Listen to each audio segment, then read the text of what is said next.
সির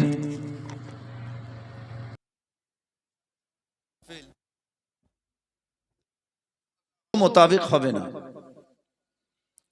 সেহেতু যে উদ্দেশ্য নিয়ে এই পবিত্র মাহফিল উদযাপিত, সেহেতু আমি বিশেষ করে সেই ব্যাপারে আলোচনা রাখবো ইনশাআল্লাহ তাআলা। তবে আসুন একবার মহব্বত সহকারে সেই নবী মুস্তাফার দরবারে মন ভরে, প্রাণ ভরে, ভক্তি ভরে, উচ্চ স্বরে একবার দরুদ শরীফ পাঠ করি। আল্লাহুম্মা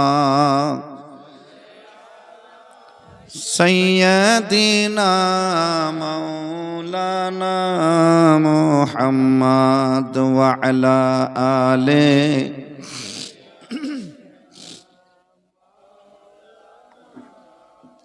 সাল্লাল্লাহু তাআলা আলাইহি ওয়াসাল্লাম।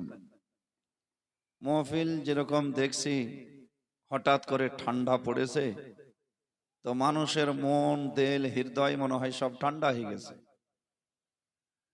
আমি তো ভাবছিলাম খুব জমথমকে মানুষ হবেন, খুব সমাগম হবে, কিন্তু ঠান্ডার কারণে নাকি, যাই হোক, তাই মন ক্ষুণ্ণ করে লাভ নাই। পবিত্র কোরআন পাঠ করেছি, সেখান থেকে আরম্ভ করব। যতক্ষণ আপনাদের আগ্রহ জিন্দা দেখতে পাবো ততক্ষণ পর্যন্ত অবশ্যই আমি ইনশাল্লাহ বলবো। সর্বাগ্রে ছোট্ট করে নাতে রসুলে পাক বাংলা ভাষায় আমি পেশ করছি। তার পূর্বে একবার মোহাব্বতে বলেন তো সুবহান আল্লাহ। মাশাআল্লাহ।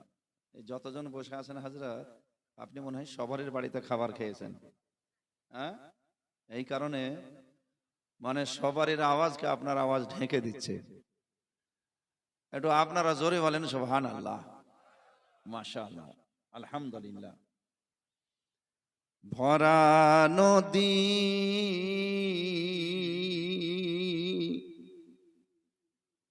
ভাঙ্গা নৌকা নাই কোনো কুল, পার করো দরদী নবী আমার মুহাম্মদ রাসূল, পার করো দরদী নবী আমার মুহাম্মদ রাসূল। কম করে দাও একটু। ভরা নদী ভাঙ্গা নৌকা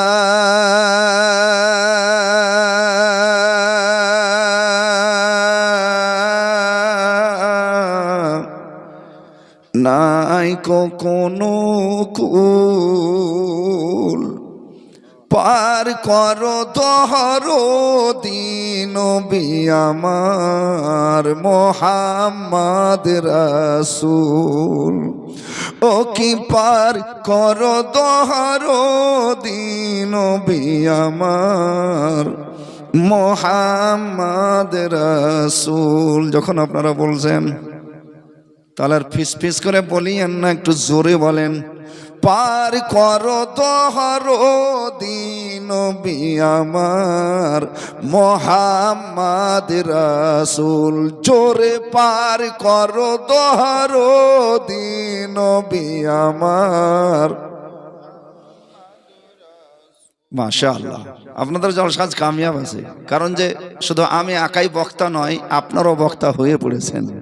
যারা ঝুমকে বলিয়ে সুবহান আল্লাহ। পার করো দরদী নবী আমার মুহাম্মদ রাসূল, কি পার করো দরদী